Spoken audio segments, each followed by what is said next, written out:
السلام علیکم editor and listeners, Urdu novels library میں آپ کا ڈھیر سارا ویلکم۔ میں ہوں ہدا، رمز جنون کی ایپیسوڈ نمبر 98 کا پارٹ 3 لے کر حاضر ہوئی ہوں۔ اگر آپ نے ابھی تک میرے اس چینل کو سبسکرائب نہیں کیا تو جلدی سے بھی سبسکرائب کر دیں، لائک اینڈ شیئر کریں اور اپنی رائے کامنٹ باکس میں لازمی دیں۔ تو چلیں اسٹارٹ کرتے ہیں۔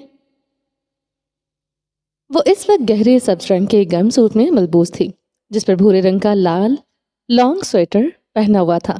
اس پر نیلے رنگ کی کڑھائی والی گرم چادر اوڑھے ہوئے تھی۔ وہ آئینے کے سامنے کھڑی مضحکہ خیز نگاہوں سے خود کو دیکھ رہی تھی۔ سبز بھورا اور نیلا رنگ، واہ کیا کمبینیشن تھا! کتنے نخرے کبھی وہ کرتی تھی، ہر چیز میں نقص۔ اب تو وہ گن گن کر اپنی سانسیں گزارتی تھی۔ زندگی کو کیا جیتی! وہ اس کے عقب میں آن کھڑا ہوا تھا۔ نقوش سرخ تنے ہوئے تھے، جیسے اپنی آنکھوں سے اسے نگل جائے گا۔ وہ بھی اپنی آنکھیں اس کی آنکھوں میں گاڑے رہی تھی۔ اس کے مضبوط ہاتھ عائش کے کندھوں پر آن ٹھہرے تھے۔ مجبوراً اسے ڈریسنگ مرر کے آگے رکھے لکڑی کے سٹول پر بیٹھنا پڑا۔ وہ جھکا تھا، وہ اپنے ہاتھ اس کے ارد گرد رکھ گیا تھا۔ اس کی تھوڑی عائش کے کندھے سے آن ٹکرائی تھی۔ نہ وہ نظر ہٹاتی تھی، نہ اپنی نظر کے حصار سے آزاد کرتی تھی۔ نیلی آنکھیں تو زنجیر تھی۔ جس طرح کا رات سے مجھے سلوک کر رہی ہوں، ایسا لگتا ہے مجھ سے عشق ہو گیا ہے۔ زاویار کی سانسیں عائش کے کان سے ٹکرائی تھی۔ وہ ہنستے ہوئے نگاہیں چکا گئی۔ اب وہ اس مرد کی خوش فہمی پر ہنس رہی تھی۔ یہ مرد خود سے زبردستی عشق کروانے پر تلا تھا۔ وہ اسے پسند بھی کر لے تو بڑی بات تھی۔ قطرہ قطرہ پانی پتھر پر گرے تو وہاں سوراخ ہو جاتا ہے۔ یہ تو معصوم سا دل ہے، جانے آزارا۔ جان بھی کہا تو ساتھ آزار لگا دیا۔ سردار زاویار سچ میں اپنا دشمن خود تھا۔ جب اس دل پر کسی کا نام نہیں تھا تو زاویار خانزادہ پر ہی دھڑکے گا۔ تمہاری غلطی یہ ہے کہ تم اس کورے دل کے ساتھ میری زندگی میں داخل ہوئی۔ خوشگمانیوں کی انتہا ہوتی تو سردار زاویار سب سے آخری انتہا پر کھڑا ہوتا۔ وہ نگاہیں چکا گئی تھی۔ حق کھا، اس مرد نے اس سے اس کے رشتے نہیں بلکہ اس سے اس کی محبت بھی چھینی تھی، اور بات عشق کی کرتا تھا۔ وہ ایک بار پھر سے زاویار خانزادہ کی آنکھوں میں آنکھیں گاڑ گئی تھی۔ اس کی نیلی آنکھوں میں واضح چیلنج تھا کہ وہ اس سے اس کی جتلاتی نگاہیں زاویار خانزادہ کی انا روندنے گی، مگر وہ سر چھٹکتے ہنس پڑا تھا۔ فرق نہیں پڑتا، ان پہاڑوں میں تمہارے جنازہ اٹھے گا، تمہاری قبر کے سرہانے میری ہی قبر ہوگی، تمہاری قبر کی تختی پر لکھا ہوگا، یہاں سردار زاویار کی ظالم عورت سو رہی ہے۔ ایک پل کے لیے عائش کا دل زوروں سے دھڑکا تھا۔ کمرے کے ستون بھی لرزے تھے۔ وہ سچ میں ظالم تھا۔ زاویار نے ڈریسنگ ٹیبل پر رکھا کاجل اٹھا کر اس کی طرح پڑھایا۔ عائش کی نگاہیں سوالیاں ہوئی تھی۔ ان آنکھوں کو مزید ظالم بناؤ۔ وہ اس کے ایک کندھے پر بے رحمی سے دباؤ ڈال گیا تھا۔ اس کا حکم ماننا ہی پڑا تھا۔ انکار کی گنجائش ہی نہ وہ چھوڑتا تھا۔ وہ کاجل کی لکیر اپنی آنکھوں میں کھینچنے لگی۔ وہ اس کے شانوں پر سختی سے دباؤ ڈالتا ہی جا رہا تھا۔ آنکھیں کاجل سے سجی بے رحم ہو گئی تھی۔ وہ سیدھا کھڑا ہوا تھا، مزید ان آنکھوں میں دیکھتا۔ یہ عورت اس کے لیے مزید بے رحم ہو جاتی۔ بال بھی باندھو۔ وہ اس کے عقب میں کھڑا اسے حکم دے رہا تھا۔ نگاہیں اپنی رسٹ واچ پر تھی۔ وہ اپنے سنہرے بالوں کو سائڈ سے پکڑے فرینچ بریڈ بنانے لگی تھی۔ گلرانا نے اسے یہ ہیئر سٹائل سکھایا تھا۔ وہ اپنے بالوں کے تھوڑے تھوڑے حصے لے کر ان کی چٹیاں گوند رہی تھی۔ وہ زاویار کے صبر کا پیمانہ لبریز کر رہی تھی۔ وہ صوفے پر بیٹھے اپنا ایک پاؤں ہلاتے اپنی رسٹ واچ کو ہی دیکھ رہا تھا۔ 1 گھنٹہ 20 منٹ اور ہیئر سٹائل نہ بنا تھا۔ وہ جان بوجھ کر اسے آزماتی تھی۔ وہ سمجھتا تھا، مگر کیوں؟ وہ کیوں صبر کرتا تھا؟ وہ یہ نہ سمجھتا تھا۔ اس نے گردن ترچھی کرتے اپنی زوجہ پر سرخ نگاہ ڈالی۔ بلاخر ہیئر سٹائل بن گیا تھا۔ وہ اپنے تمام بالوں میں سفید ربن ڈال رہی تھی۔ نیلے رنگ کے شیشوں والی چادر سر پر اوڑھی تھی۔ نگاہ اٹھا کر زاویار کی طرف دیکھا۔ وہ زنجیر ہوا تھا۔ وہ نظر اٹھا کر دیکھتی تو سب ٹھہر جاتا۔ چلو، اتنا ہی کہہ سکا تھا۔ یہ عورت ان حالاتوں میں نہ ملی ہوتی تو عشق میں ایک نئی کتھا لکھی جاتی۔ سردار زاویار خانزادہ کا عشق، پہاڑوں میں اس کے عشق کی داستانیں گونجتی تھی، مگر ہائے رے افسوس، یہ عورت ونی میں آئی تھی۔ وہ اس کے پیچھے آہستگی سے بڑھی۔ السلام علیکم۔ وہ لانچ کے زنان خانے میں تبانہ خانم کو بیٹھے دیکھتے رکا تھا۔ عائش اس کی چوڑی پشت کے پیچھے کھڑی تھی۔ مورے، ہم آتے ہیں۔ تبانہ خانم کی سلگتی نگاہوں پر اس نے سنجیدگی سے کہا تھا۔ اب ونی میں آیا ہوا عورت کو تم یوں ساتھ لے کر پھرو گے؟ سردار ہو یہاں کے، تمہیں یہ زیب نہیں دیتا؟ عائش سنتے تیزی سے کمرے کی طرف بڑھی، مگر اس کی کلائی پر زاویار خانزادہ کی سخت گرفت آن ٹھہری تھی۔ دیکھ لو تم اپنا عورت کا نخرہ، کیسے منہ بناتا ہے۔ اس کا اوقات اس حویلی میں ملازماؤں کے برابر ہونا چاہیے، تم نے اس کو سر پر چڑھا رکھا ہے۔ تبانہ خانم عائش کے سپاٹ سرخ چہرے کو کھا جانے والی نگاہوں سے دیکھ رہی تھی۔ اگر اس عورت کو سر چڑھایا ہوتا تو کوئی اس کو ٹیڑھی آنکھ سے نہ دیکھ سکتا۔ آپ کا مجھے روک کر سوال و جواب کرنا اس بات کی گواہی ہے، یہ عورت میرے سر پر نہیں چڑھی۔ انتہائی سکون سے جواب دیا، ایسا بات نہیں ہے تو اس کو تم ساتھ نہیں لے کر جاؤ گے، مرینا کو ساتھ لے کر جاؤ۔ زاویار خانزادہ نے آئیبرو چکاتے تبانہ خانم کو دیکھا تھا۔ عائش کی کلائی پر گرفت مزید مضبوط ہوئی تھی۔ مرینا کو ساتھ ساتھ لے کر پھروں گا تو میری سرداریت پر کوئی حرف نہیں آئے گا۔ ایک غیرت عورت کو اپنا دم چلا بنانے سے اچھا ہے میں ونی میں آئی ہوئی عورت کو ساتھ لے کر جاؤں۔ ونی میں ہے مگر ہے میری عورت، وہ کہتے داخلی دروازے کی طرف بڑھا تھا۔ منگیتر ہے وہ تمہارا، وہ غیر عورت نہیں۔ زاویار کے قدم رک گئے۔ اس نے پلٹتے ہوئے تبانہ خانم کو دیکھتے عائش پر نگاہ ڈالی۔ وہ بے تاثر چہرے کے ساتھ کھڑی تھی۔ منگیتر غیر عورت نہیں ہوتی، ہوگی ان مردوں کے لیے جو اپنی منگیتر کو دل سے اپنی دلہن مانتے ہیں۔ میں نے کبھی اسے اپنی منگیتر نہیں مانا، اور یہ منگنی کب ہوئی مجھے تو یاد ہی نہیں۔ وہ اکتایا نظر آتا تھا۔ شادی تو کرنا پڑے گا اس کا ساتھ ونی میں آیا ہوا اس عورت کو جتنا مقام ملنا تھا مل چکا۔ اب اس نکال پھینکو کمرے سے، مرینا خان نے سے نکاح کر کے کمرے میں لے آؤ۔ اس حویلی میں کمروں کی کمی نہیں ہے، اگر مرینا یا کسی بھی عورت سے مجھے شادی کرنی ہوئی وہ کسی بھی کمرے میں رہ لے گی، مگر مسئلہ یہاں میرا دوسری شادی کرنے کا، میں وہ کرنا نہیں چاہتا۔ تیش سے زاویار کا چہرہ اب سرخ تھا۔ تمہارا پہلا شادی نہیں ہوا زاویار، وہ نکاح نہیں سزا تھا، یہ لڑکی کے سزا کے طور پر تمہارا زندگی میں آیا۔ اب اس کو نکال باہر کرو اپنا زندگی سے۔ تبانہ خانم کی بات پر وہ زاویار خانزادہ نے سر ہلایا تھا۔ غصہ اندر دباتے وہ عائش کو کلائی سے جکڑے داخلی دروازے سے نکل گیا تھا۔ وہ چھوٹی چھوٹی اونچی نیچی گلیوں سے گزر رہے تھے۔ دوپہر کا وقت تھا، آج دھوپ کڑاکے کی نکلی تھی۔ وہ اس کے پیچھے پیچھے سنبھل کر چل رہی تھی۔ وہ سیاہ شلوار قمیص پر سفید مردانہ شال مفلر کی طرح گلے میں ڈالے ہوئے تھا۔ وہ اپنے چہرے کو نیلی چادر سے ڈھکے ہوئے تھی، ایک ہاتھ سے چادر کو جکڑے ہوئے تھی کہ تاکہ نقاب نہ اترے۔ جہاں نقاب اترتا تھا وہ گردن ترچھی کرتے گھوری ڈالتا، وہ اسی لمحے سختی سے چادر کو جکڑ لیتی تھی۔ اطراف میں بنے پتھروں مٹی کے گھروں سے دھواں بلند ہو رہا تھا، ہر گھر میں تندور جل اٹھے تھے۔ آج تو ان گلیوں کو دیکھ کر خوف زدہ ہوئی تھی۔ چلتے چلتے سیدھی گلی اچانک سے اونچی ڈھلوان میں تبدیل ہو جاتی تھی اور پھر نیچے کی طرف اترنے کے لیے بھاگنا پڑتا۔ وہ تو تھکنے لگی تھی۔ زاویار خانزادہ کے قدم یکدم رکے تھے۔ عائش کی رنگت سرخ ہوئی تھی۔ کسی گھر سے اونچے گانے کی آواز آ رہی تھی، جانان جانان جانان جانان۔ زاویار نے مڑ کر عائش پر نگاہ ڈالی۔ وہ سٹپٹاتے ہوئے دائیں طرف دیکھنے لگی۔ اسے اس گانے کے بول کی ذرا سمجھ نہ آتی تھی، مگر سردار زاویار کی آنکھیں سب کچھ کہہ جاتی تھی۔ وہ اس کی طرف اپنا ہاتھ بڑھا گیا تھا۔ عائش نے اسے ایک نگاہ دیکھتے اپنا ہاتھ اس کے مضبوط ہاتھ میں دیا۔ وہ اس کے ہاتھوں کو دبا گیا۔ عائش لب کاٹتے ہوئے اس کے ساتھ آگے بڑھنے لگی۔ زاویار کی گرفت نرم تھی، مگر یہ نرمی عائش پر کچھ اثر نہ کرتی تھی۔ وہ سختیوں کی عادی ہو گئی تھی۔ زاویار خانزادہ ایک گھر کے سامنے رکا تھا۔ لکڑی کے 2 دروازے تھے جو بند تھے۔ زاویار خانزادہ نے دروازہ کھٹکھٹایا، اپنی جیب سے کچھ پیسے نکالتے عائش کی طرف بڑھائے۔ عائش نے وہ پیسے پکڑتے سوالیہ نگاہوں سے اسے دیکھا۔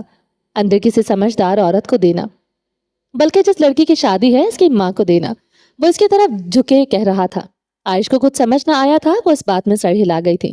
دروازہ کھلنے پر ایک درمیانے عمر کا آدمی باہر آیا۔ زاویار خانزادہ کو دیکھ کر وہ پریشان ہوا۔ خان، وہ دونوں ہاتھ جوڑتے اس کی طرف بڑھا۔ زاویار خانزادہ ہاتھ اٹھاتے اسے اپنی طرف بڑھنے سے روک چکا تھا۔ زاویار خانزادہ کے چہرے پر واضح ناگواری چھائی تھی۔ جاؤ تم اندر۔ عائش زاویار کو دیکھتے اس گھر کے اندر داخل ہوئی، مگر باہر دیکھتے اس کے چہرے پر ناگواری، خوف بیک وقت چھائے تھے۔ زاویار اس آدمی کو گریبان سے پکڑ کر دیوار کے ساتھ لگائے، اس کی گردن پر ہاتھ رکھے ہوئے تھا۔ وہ آدمی اس کی گرفت میں ہل بھی نہ پا رہا تھا۔ ظالم، بد کردار، جاہل انسان، وہ بے آواز بڑبڑائی تھی۔ وہ تلملاتے ہوئے اندر داخل ہوئی تھی۔ وہ اب گھر کے اندر داخل ہوتے حیران و پریشان سے کھڑی تھی۔ چھوٹے سے صحن نما برآمدہ میں تندور جل رہا تھا۔ 12-13 سال کی بچی بڑے آرام سے تندور میں روٹیاں لگا رہی تھی۔ اس کے ارد گرد بھی 2-3 بچیاں کھڑی تھی۔ پاس ایک 16-17 سالہ سرخ و سفید رنگت اور پیارے سے نکوش والی لڑکی مٹی کی ہانڈی میں ساگ بنا رہی تھی۔ پورے گھر میں ساگ کی خوشبو پھیلی ہوئی تھی۔ وہ تذب بذب سے کھڑی تھی۔ وہ کیا کرے اسے کچھ سمجھ نہیں آ رہا تھا۔ 4-5 سال کی 2 بچیاں اسے دیکھتے بھاگتی ہوئی اندر آئی تھی۔ عائش اتنی چھوٹی چھوٹی بچیوں کی ڈریسنگ دیکھ کر حیران تھی۔ وہ شلوار قمیص پر چھوٹے چھوٹے دوپٹے سروں پر اوڑے ہوئی تھی۔ تم کون ہے لڑکی؟ ایک بچی گردن اٹھائے پشتو میں اس سے پوچھ رہی تھی۔ عائش کو کچھ سمجھ نہ آیا۔ وہ اس کے ایکسپریشن سمجھ چکی تھی۔ اس کے گرد سبھی آن جمع ہوئے تھے، تندور پر روٹیاں لگانے والی لڑکی بھی اور ساگ پکانے والی لڑکی بھی۔ 2-3 اور چھوٹی چھوٹی بچیاں کمرے سے بھی نکل آئی تھیں۔ یہ مدرسہ ہے کیا؟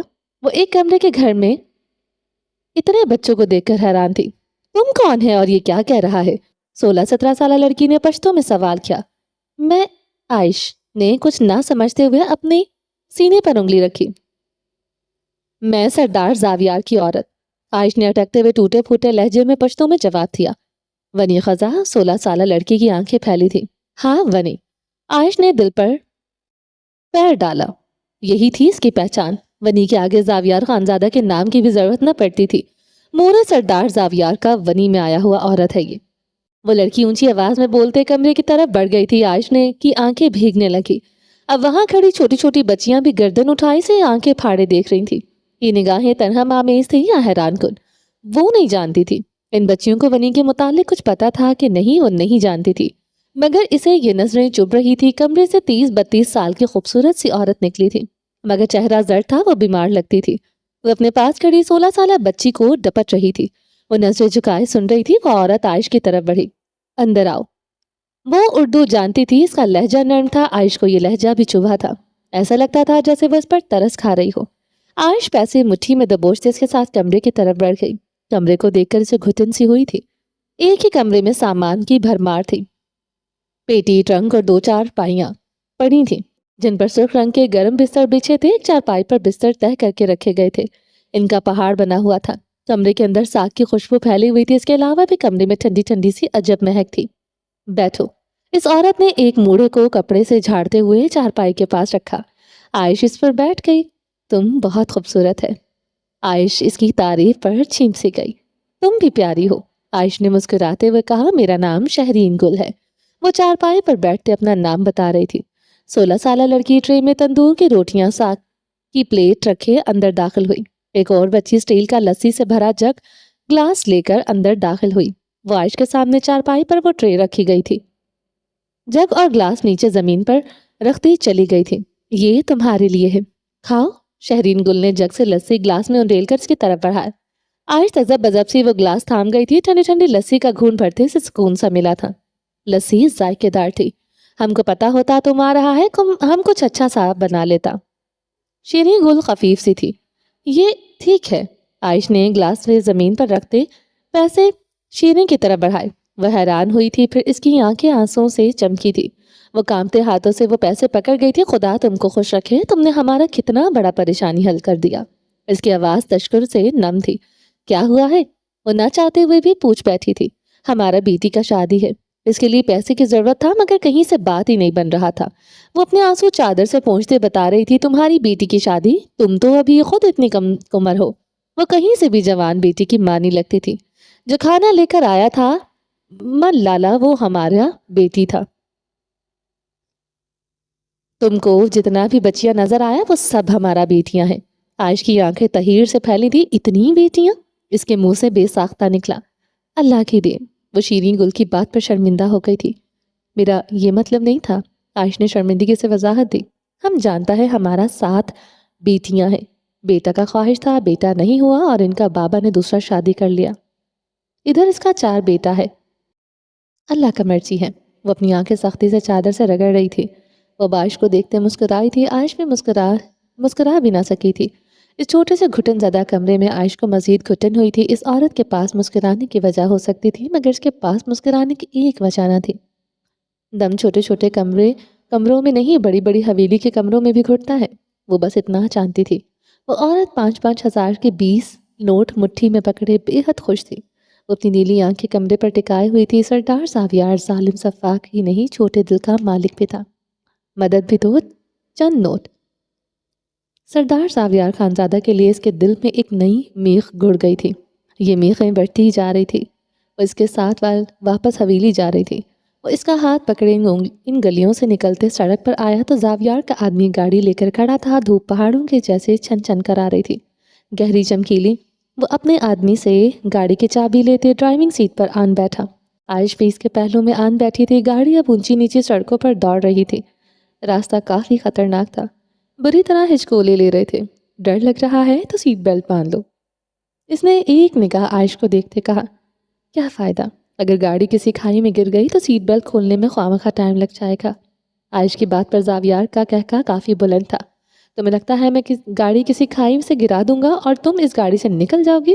گردن ذرا سی ترچھی کرتے عائش کی طرف دیکھا۔ وہ سپاٹ چہرے سے ونڈ اسکرین سے باہر دیکھ رہی تھی۔ وہ اپنی شال گردن سے اتارتے عائش کی کلائی پر اپنی شال کا سرا اچھی طرح لپیٹتے، دوسرا سرا اپنی کلائی پر لپیٹ گیا تھا۔ عائش سے آنکھیں پھیلائے دیکھ رہی تھی۔ وہ سنجیدگی سے اب ڈرائیو کر رہا تھا۔ کہا تھا تم سے، میں اتنا بے وقوف نہیں اتنی خوبصورت عورت کو چھوڑ کر مروں۔ مریں گے تو اکٹھے مریں گے۔ وہ ونڈو اسکرین سے باہر نگاہیں جمائے ہنوز سنجیدہ تھا۔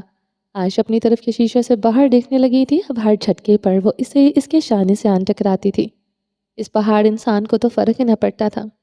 عائش اس پتھر سے ٹکراتے کراہنے لگی، مگر سردار ساویار کو کیا پرواہ۔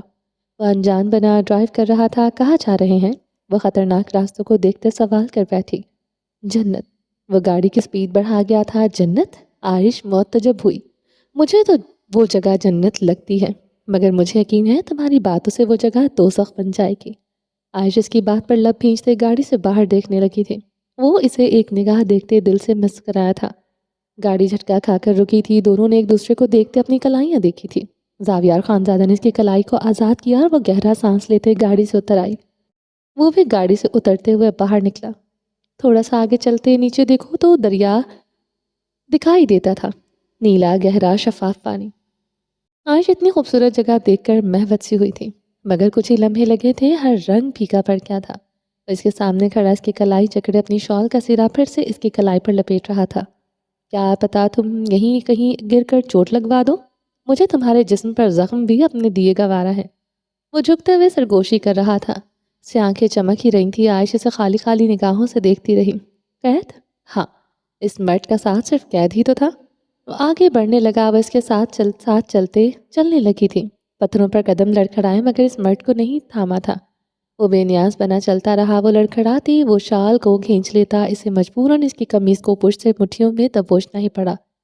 وہ آج کیا چاہتا تھا وہ سمجھ نہیں پائی تھی۔ وہ لوگ اب دریا کے کنارے پر کھڑے تھے۔ وہ ایک نگاہ عائش کو دیکھتے اس میں قدم رکھ چکا تھا۔ مجبوراً عائش کو اس کے پیچھے دریا میں پاؤں رکھنے پڑے۔ ٹھنڈ یخ پانی عائش کے ٹخنوں تک آ رہا تھا۔ وہ ٹھٹھر کر رہ گئی تھی۔ وہ جوتے اتار کر ہاتھ میں پکڑ چکی تھی۔ جوتے پانی میں اس کے پاؤں سے نکل رہے تھے۔ وہ اس کے ساتھ ایک بڑے سے پتھر پر آن بیٹھا تھا، کندھے سے کندھا جوڑے، دونوں اب دریا کے پانی پر نگاہیں جمائے ہوئے تھے۔ عائش اپنے پاؤں اوپر کھینچ گئی، ٹھنڈا پانی سے کپکپانے پر مجبور کر رہا تھا۔ وہ اپنی کلائی پر لپٹی شال کا سرا کھولتے عائش کی کلائی بھی آزاد کر گیا تھا۔ عائش نے گہرا سانس لیا۔ زاویار اپنی شال اس کے گرد اچھی طرح اڑھاتے اس کے سامنے والے پتھر پر آن بیٹھا۔ سورج کی روشنی میں دونوں کے چہرے چمک رہے تھے۔ وہ چندھیائی آنکھوں سے عائش کو دیکھ رہا تھا۔ سورج کی شعاعیں اس کی سیاہ آنکھوں میں پڑ رہی تھی۔ کچھ کہنا چاہتی ہو؟ عائش نے اسے نظر اٹھا کر دیکھا۔ وہ جہاں ہو وہیں کہیں اور دیکھنے کی گنجائش ہی نہ رہتی تھی۔ وہ اتنا ہی مکمل لگتا تھا، مگر وہ اسے دیکھتی تھی تو دل کے زخم کھلنے لگتے تھے۔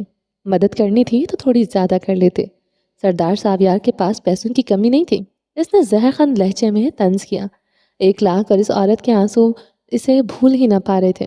پیسوں کی کمی نہیں ہے، مگر میں اپنے پیسے یوں ہی نہیں لٹا سکتا۔ جسے جتنی ضرورت ہوتی ہے اتنے ہی دوں گا۔ وہ اسے دیکھتے سنجیدگی سے بولا۔ 1,00,000 میں کیسے شادی ہو سکتی ہے؟ وہ تندہی سے بولی۔ یہاں ہو جاتی ہے۔ لڑکا اچھا ہو، وہ لڑکی والوں سے جہیز نہیں لیتا۔ ملالا کا ہونے والا شوہر بہت اچھا ہے، چند لوگ ہی بارات میں جائیں گے، لڑکی والوں کا کوئی خرچہ نہیں ہوگا۔ 1,00,000 ملالا کی مورے کپڑے بستر ہی بنائے گے، جو کہ بہت زیادہ ہے۔ وہ سنجیدگی سے کہہ رہا تھا۔ یہ شہر نہیں ہے جہاں لڑکی کے جہیز سے اپنا گھر بھر کر فخر سمجھا جاتا ہے۔ ہم لوگ بہت غیرت والے ہیں، جہیز نہیں لیتے، سارا خرچ لڑکا پورا کرتا ہے۔ وہ اس کے طنز لب پر بھینچ گئی تھی۔ شہر کے تانے ایسے دیتا تھا جیسے شہر والوں کے ہر اچھے برے کام کی وہی ذمہ دار ہے۔ سبرینا ملک لاکھوں روپے چیریٹی کے نام پر دے سکتی ہے، آدھا حصہ سبرینا ملک کے اکاؤنٹس میں بھی تو جاتا ہے، کون سا وہ اپنی جیب سے دیتی ہیں۔ عائش کی رنگت سرخ ہوئی تھی۔ سبرینا ملک کا تانا دینا بھی فرض تھا۔ آپ لوگوں کی غارت میں واقف ہو چکی ہوں۔ اتنی بچیاں پیدا کر کے بھی شیریں گل کے شوہر کو چین نہیں آیا، دوسری شادی کر بیٹھا۔ کم از کم شہر والے ایسے نہیں کرتے، وہ بھننا کر بولی تھی۔ اچھا، شہر والے کتنے دودھ کے دھلے ہیں میں بھی جانتا ہوں۔ دوسری شادی کی ہے، ایکسٹرا میرٹل افیئر تو نہیں چلاتے ہم، نہ ہی اپنی بیویوں سے لا تعلق اختیار کرتے ہیں۔ شتر بے مہار مرغی کی طرح آزاد چھوڑ دیتے ہیں۔ وہ اب مصطفیٰ ملک اور سبرینا ملک پر ٹونچ کر رہا تھا۔ عائش نے سختی سے اپنی مٹھیاں بھینچی تھی۔ زاویار خانزادہ اس کے چہرے پر آتے جاتے رنگوں کو محفوظ نگاہوں سے دیکھ رہا تھا۔ دونوں کے درمیان خاموشی کا طویل وقفہ ان ٹھہرا تھا۔ دریا کے پانی کی آواز کا شور بھی اس خاموشی میں جیسے دب رہا تھا۔ میں نے ملالہ کے باپ کو 2 لاکھ دیے تھے، اس نے کسی جوئے میں اڑا دیے۔ عائش نے اس کی بات پر نظر اٹھا کر اسے دیکھا تھا۔ وہ مسکرایا۔ تاج محمد کی گردن پر جب ہاتھ رکھا تھا وہ اپنی بیوی کے چہرے ناگواری اور خوف سے دیکھ چکا تھا۔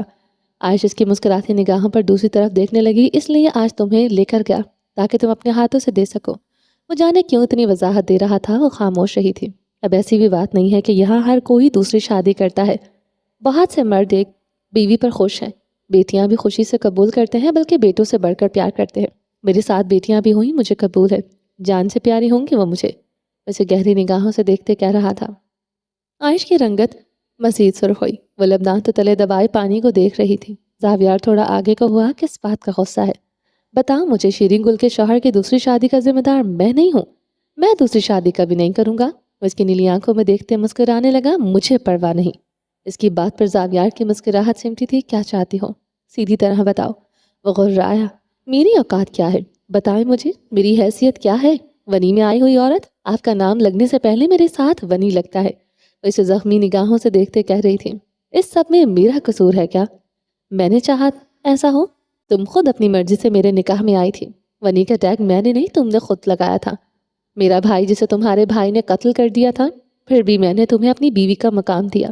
آپ کے نزدیک بیوی کا مقام یہ ہوتا ہے جسے جب چاہے تھپڑ مار دو، جسے بیلٹ سے جانوروں کی طرح مارو، جسے جب چاہے جتنا مرضی چاہے اس سے اپنے جسم کی آگ بجھاؤ؟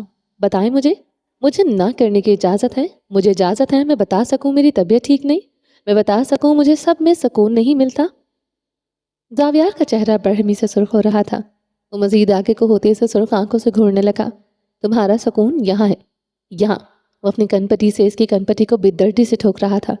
جب تک یہاں زہر ہوگا تمہیں نہ خود سکون آئے گا نہ تم مجھے لینے دو گی۔ وہ اسے بازو سے بے دردی سے جکڑے ہوئے تھا۔ وہ ذرا سا مزید اسے اپنی طرف کھینچتا، وہ منہ کے بل پتھر پر گرتی۔ تمہیں بیل سے مارا؟ کہاں ملی تھی مجھے بتاؤ؟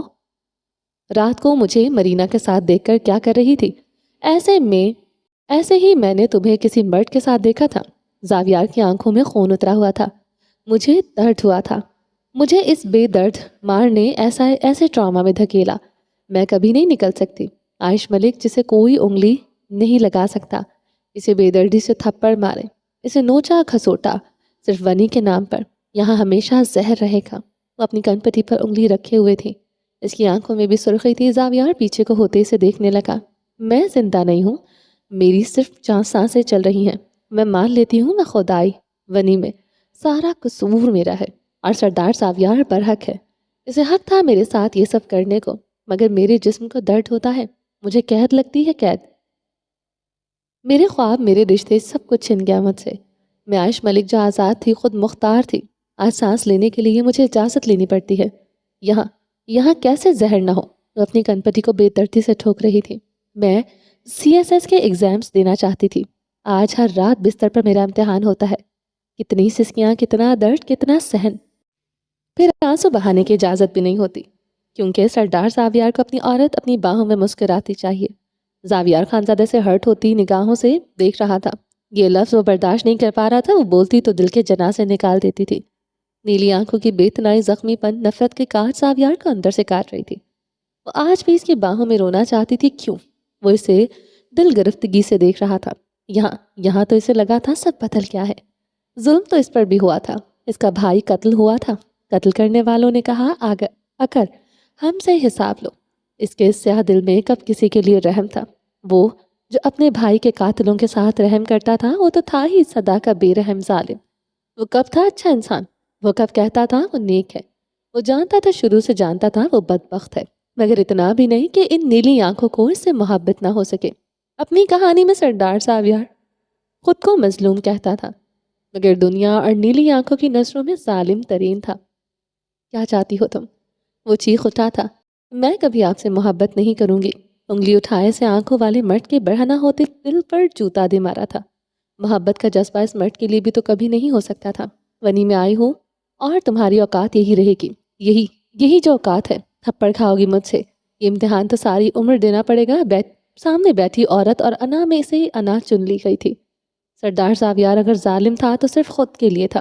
نیلی آنکھیں جھک گئی تھیں، اب وہ شدت سے برس رہی تھی۔ زاویار کا دل شل ہو گیا تھا، یہ جگہ اس کے لیے دوزخ سے کم نہ تھی۔ وہ اپنی محبت کا اظہار کرنے اسے یہاں لایا تھا اور نفرت کا اظہار کر رہا تھا۔ اس مرد کی سب سے بڑی غلطی محبت کرنا تھی۔ وہ ظلم تھا تو ٹھیک تھا، اب سوائے بربادی کے اس کے پاس کچھ نہ تھا۔ زاویار نے گردن جھکائے، اپنی بیئرڈ نوچی، دانت پر دانت جمائے، خود پر ضبط کیا۔ وہ روتی رہی، ہچکیاں بندھنے لگی۔ وہ اسے اپنے سینے سے لگانا چاہتا تھا مگر وہ خود کو برحق سمجھتا تھا۔ سامنے بیٹھی عورت اس کی نظروں میں غلط تھی۔ وہ سیدھا ہوا، سیاہ آنکھوں میں جذبات ڈھل گئے تھے۔ زاویار خانزادہ جتنا ظالم تھا، اس سے بڑھ کر انا پرست تھا۔ یہ عورت اس کی تھی، صرف اس کی تھی۔ روئے تڑپے کچھ بھی کرے، رہنا تو ہمیشہ اس کے پاس تھا۔ پھر اس کا دل کیوں رو رہا تھا؟ وہ نم سا ہنسا تھا، پھر ہنستا چلا گیا تھا۔ مرد اپنی ہی عورت کے لیے فراق کے ہجر نہیں کاٹتا۔ جو نہ ملے وہ محبوبہ ہوتی ہے، جو مل جائے وہ بیوی ہوتی ہے، اور بیوی کے لیے رویا نہیں چاہتا۔ وہ کھڑا ہو گیا تھا، اس کی طرف بڑھتے اپنے شال اس کے وجود سے چھٹکتے جھٹکے سے اتار دی تھی، اپنی گردن میں ڈالتے جھٹکے سے کھینچا۔ ظالم سردار زاویار خانزادہ اب عائش ملک کے سامنے کھڑا تھا۔ وہ اس کے گرد پتھر پر اپنا سیاہ بوٹ والا پاؤں رکھ گیا تھا۔ عائش کی تھوڑی کو انگلیوں سے چھوتے اس کی گردن اوپر اٹھائی، نیلی آنکھیں سیاہ آنکھوں سے ٹکرائیں۔ یہاں اس کی دنیا تھی، وہ جانتا تھا۔ وہ دیکھتی تو دنیا رک جاتی تھی۔ چاہتی ہوں میں تمہارے ساتھ وہ سب نہ دہراؤں جو دہرا چکا ہوں، تو اپنی زبان میرے سامنے بند رکھا کرو۔ نیلی آنکھیں اسے خالی خالی نظروں سے دیکھتی رہیں۔ اسے اس مرد سے کوئی امید نہ پہلی تھی نہ اب رہی تھی۔ چادر لو۔ وہ مزید اس کی آنکھوں میں نہ دیکھ سکا تھا، یہ آنکھیں اس کی روح کی غذا تھی۔ وہ چادر لے کر کھڑی ہوئی اور وہ آگے بڑھ گیا تھا۔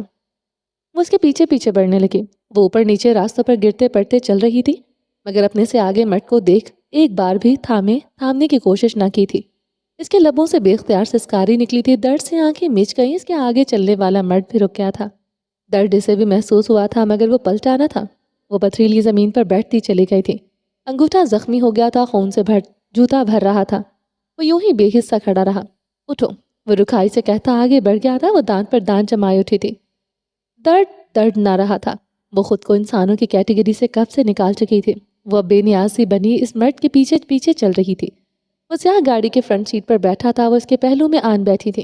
ڈیش بورڈ پر پڑا اپنا موبائل بجنے لگا۔ جانان جانان گانے کی رنگ ٹون پر زاویار کی رنگت سرخ ہوئی تھی۔ وہ موبائل اٹھائے پوری قوت سے ڈیش بورڈ پر مار گیا تھا۔ گاڑی ریورس ہوئی اور پھر موڑ کاٹتے آگے بڑھنے لگی۔ اس جگہ پر سردار زاویار اب کبھی نہیں آنا چاہتا تھا۔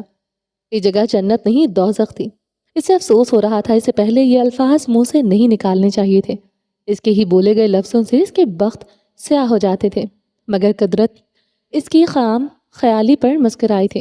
اس کے بخت میں کیا لکھا تھا وہ کبھی نہیں جانتا تھا۔ اس نے جھکتے ہوئے اس کی قمیض کے بٹن کھولتے قمیض اتاری تھی۔ وہ سیاہ سینڈو اور شلوار میں ملبوس تھا جو گیلی تھی۔ اس نے جھکتے ہوئے اس کی سینڈو اتاری تھی۔ یہ سب کرتے وہ ہانپ گئی تھی۔ ملالہ خان نے جھکتے ہوئے اس کے ٹھنڈے سینے پر سر رکھتے اس کی دھڑکنیں سننے کی صحیح کی جو بہت مدھم چل رہی تھیں۔ وہ بری طرح متوحش ہوئی تھی۔ وہ اس کے پیروں کی طرف بڑھتے اس کے تلوے مسل رہی تھی۔ وہ کافی دیر تک اس کے تلوے مسلتی رہی مگر وہ یوں ہی بے سود پڑا تھا۔ ملالہ خان کو اب خود پر غصہ آ رہا تھا۔ وہ کیسے اس مرد کی طرف سے لاپرواہی برت سکتی تھی؟ وہ رات ہی کمرے میں کیوں نہیں آئی تھی؟ وہ اپنی بند ہوتی سانسوں سے سوچ رہی تھی۔ دوپہر کے بعد وہ اس کے کمرے میں آئی تھی۔ وہ بیڈ پر بے سود پڑا تھا، پورا بدن برف کی سل کی مانند ٹھنڈا تھا مگر ملالہ خان کے آنسو اس کے سفید پیروں پر گرنے لگے تھے۔ وہ اپنی پیشانی اس کے پیروں پر ٹکائے پھوٹ پھوٹ کر رو دی تھی۔ وہ پھر سے اس کے سرہانے کی طرف بڑھی تھی، جھکتے ہوئے درخزی کی پیشانی پر لب رکھے تھے۔ وہ اس کا چہرہ اب چومتی جا رہی تھی۔ مجھے معاف کر دو خان، مجھے معاف کر دو، تمہاری بربادی کی میں ذمہ دار ہوں۔ اس کے آنسو سے درخزی کا چہرہ بھیگ رہا تھا مگر چٹان میں کوئی ہلچل نہیں ہوئی تھی۔ وہ بھاگتے ہوئے باہر آئی۔ خانم بھی، خان کی طبیعت ٹھیک نہیں ہے، کچھ کرو۔ وہ للما خانم کے آگے آن کھڑی ہوئی تھی جو لان سے کے صوفے پر بیٹھی تسبیح کے دانے پھیر رہی تھی۔ وہ سپاٹ چہرہ لیے بیٹھی رہی۔ خانم بھی، وہ بیٹا ہے تمہارا۔ ملالہ خان للما خانم کی بے حسی پر اپنے حواس کھوتے چیخ اٹھی تھی۔ بے حسی کبیر خان نے میرے ساتھ کی تھی جس دن وہ اس دنیا سے مجھ سے ناراض کیا تھا۔ سوچو میرے دل پر کیا گزری ہوگی، آج بھی گزرتی ہے۔ وہ تسبیح کے دانے روکتے گردن اٹھائے ملالہ خان کی طرف دیکھنے لگی تھی۔ اس میں خان کا کیا قصور ہے؟ اس نے تو سب سے زیادہ سہارا ہے۔ سہا ہے تمہاری محبت کے لیے کیسے ترستا رہا ساری عمر، آج وہ درد میں ہے، پھر بھی تم اس کے پاس نہیں ہو۔ ملالہ خان پھوٹ پھوٹ کر روتی تھی۔ سب سے بڑا درد تم نے دیا ہے اسے، اس کی دلہن تھی، اس کی ہی عزت داغدار کر گئی۔ ملالہ خان کانوں پر ہاتھ رکھ گئی تھی، چلتے کوئلے دل پر رکھ دو، ایسے ہی تکلیف ہوتی تھی جب اس کا ماضی کریدا چاہتا تھا۔ سامنے بیٹھی عورت سب کچھ ہو سکتی تھی مگر اس کی ماں نہیں ہو سکتی تھی۔ تم اپنی سگی اولاد کی ماں نہ بن سکی، خان کی کیا بنو گی؟ ملالہ خان نے صوفے پر پڑی اپنی چادر اٹھاتے خود پر اوڑھی تھی۔ تم عورت ہونے کے مقام سے گر گئی تھی ملالہ۔ داخلی دروازے کی طرف بڑھتے ملالہ خان کے قدم رکے تھے۔ اس نے پلٹتے ہوئے لیلما خانم کی طرف دیکھا تھا۔ گری، سنبھل گئی۔ میری گناہوں کا حساب صرف میرا خدا کرے گا، تم جیسے لوگ نہیں۔ ملالہ، لیلما خانم گراتے ہوئے کھڑی ہوئی۔ میرا گناہ پوشیدہ نہ رہا اس لیے مجھے سولی پر لٹکا دیا۔ تم کتنے ہی گناہ کرتی ہو مگر تمہاری پکڑ کیوں نہیں؟ ملالہ نے چپتے لہجے میں بولا تھا۔ کیا گناہ کیے ہیں میں نے؟ اپنے شوہر کے جانے کے بعد اپنی جوانی ضائع کرتی، کسی دوسرے مرد کی طرف آنکھ اٹھا کر نہیں دیکھا۔ کتنے رشتے تھے میرے لیے تم جانتی ہو؟ وہ ملالہ خان کے قریب آئی تھے۔ گناہ سے بدکاری ہی تو نہیں؟ اپنے رشتوں سے دغا کرنا کس زمرے میں آتا ہے؟ ماں ہوتے مجھ سے اپنا رشتہ نہ نبھا سکی۔ خان تمہیں عقیدت کی حد تک چاہتا ہے، تم نے کیا کیا؟ ہمیشہ سے دھتکارا، کیا یہ گناہ نہیں؟ ہاتھوں میں تسبیح جس میں تم آخرت مانگتی ہو، مگر دنیا سے اتنی محبت کرتی ہو کہ تم کسی کی جان بھی لے لو۔ میں سیاہ کار ہوں، نیک تو تم بھی نہیں، کیا پتا خدا کی نگاہ میں تم سے بہتر ہی ہوں۔ چٹاخ! زوردار تھپڑ ملالہ خان کے گال کی زینت بنا تھا۔ آئینے میں تمہیں اپنا چہرہ اتنا گھناؤنا نظر آ گیا جو تم پاگل ہو گئی ہو ملالہ خان؟ اپنے ہونٹ کا زخم انگوٹھے سے صاف کرتے ہنسی تھی۔ مورے ہوں تمہارے، یہ کس طرح بات کر رہی ہو؟ وہ چیختے ہوئے ملالہ خان کے بالوں میں کو دبوچ گئی تھی۔ مورے ہو تو یہ سب برداشت کرتی ہوں، ورنہ رگوں میں میرے تبریز خان کا خون دوڑتا ہے۔ کتنا زہریلا ہے وہ، جانتی ہو نا تم؟ ملالہ خان بے رحمی سے ہنسی تھی۔ لیلما خانم اسے گھورتے ہوئے اس کے بالوں کو اپنی گرفت سے آزاد کر گئی تھی۔ ملالہ خان داخلی دروازے کی طرف تیزی سے بڑھی تھی۔ غلطی سے میرے خان کو تکلیف تھی، میں تبریز خان سے بھی بدتر ثابت ہوں گی تمہارے لیے۔ وہ پلٹتے ہوئے پھنکاری تھی۔ تیز تیز قدموں سے وہ داخلی دروازے کی طرف نکل گئی تھی۔ شمروز وہ گیٹ پر کھڑے درخزے کے آدمی کو دیکھتے چیخے تھی، گاڑی نکالو۔ وہ گاڑی کے پیچھے سیٹ پر بیٹھی تھی۔ شمروز ڈرائیونگ سیٹ پر آن بیٹھا تھا۔ گاڑی وہاں سے ایک نجی ہسپتال کی طرف بڑھ رہی تھی، جہاں بھی ڈاکٹر ہوتا تھا تو کبھی نہیں اس کے لب ویٹ کر رہے تھے وہاں آج ڈاکٹر مل جائے۔ وہ بھاگ کر اس ہسپتال کے اندر داخل ہوئی تھی۔ چھوٹے سے ہسپتال کے کوریڈور میں مریض بیٹھے تھے۔ ملالہ خان کی جان میں جان آئی تھی۔ وہ ڈاکٹر کے کمرے کی طرف بڑھ گئی تھی۔ کرسی پر بیٹھے انسان کو دیکھتے اس کے قدم رکے تھے۔ ملالہ خان بری طرح چکرائی تھی۔ وہ اسے دیکھتا چونکا، پھر گہرا مسکرایا۔ غزین خان؟ ملالہ کے لب تھرتھرائے تھے۔ وہ الٹے قدموں باہر نکل آئی تھی۔ غزین کرسی سے اٹھتا بھاگتے ہوئے اس کے پیچھے آیا تھا۔ باہر بیٹھے مریضوں نے ایک دوسرے کو الجھن بھری نگاہوں سے دیکھا تھا۔ وہ اسے برآمدے میں بازو سے جکڑے دیوار میں بری طرح پٹک گیا تھا۔ ملالہ خان اسے سہمی نگاہوں سے دیکھ رہی تھی۔ تم تو پہلے سے زیادہ خوبصورت ہو گئی ہو۔ وہ اس کے گرد دونوں ہاتھ رکھ گیا تھا۔ ملالہ کا دل کیا اس کے چہرے پر تھوک دے، مگر آج وہ اس سے ڈر گئی تھی۔ اس وقت وہ اس مرد کی عزت پھلانگ آئی تھی۔ آج اسی مرد کی عزت نے اسے زنجیر کر دیا تھا، بزدل بنا دیا تھا۔ دیکھو میں سدھر گیا ہوں۔ اس ہسپتال میں اپنے گناہوں کا میں دعویٰ کر رہا ہوں، مریضوں کا مفت علاج کرتا ہوں۔ تمہیں تو پتا ہے اس ہسپتال میں کوئی ڈاکٹر نہیں آتا، مگر میں نے اپنے ہی لوگوں کی خدمت کرنے کا سوچا ہے۔ وہ کیا کہہ رہا تھا، کیوں کہہ رہا تھا؟ ملالہ کو کچھ سمجھ نہیں آ رہا تھا، مگر وہ بدکاری کے طعنے مزید نہیں سن سکتی تھی۔ غزین یعنی بدکاری؟ کیوں آئی ہو، بیمار ہو کیا؟ وہ اس پر جھکتے پوچھ رہا تھا۔ ملالہ ہراسہ نگاہوں سے ادھر ادھر دیکھ رہی تھی۔ کوئی دیکھ لیتا وہ برباد ہو جاتی۔ خان کی طبیعت ٹھیک نہیں، وہ بے ہوش ہے۔ میں اس لیے آئی تھی۔ وہ کانپنے لگے۔ اس غلیظ مرد کو وہ چھونا بھی نہیں چاہتی، اسے دور بھی وہ دھکیل نہ سکی تھی۔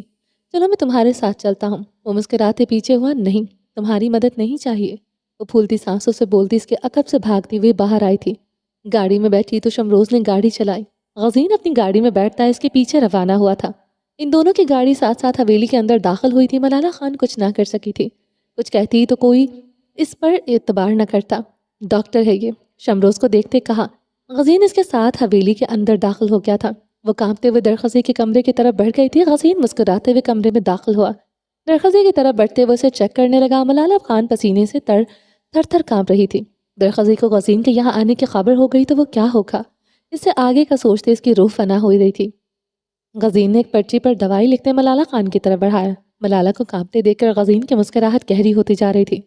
شیرنی تھی، اب بھیگی بلی بن گئی تھی۔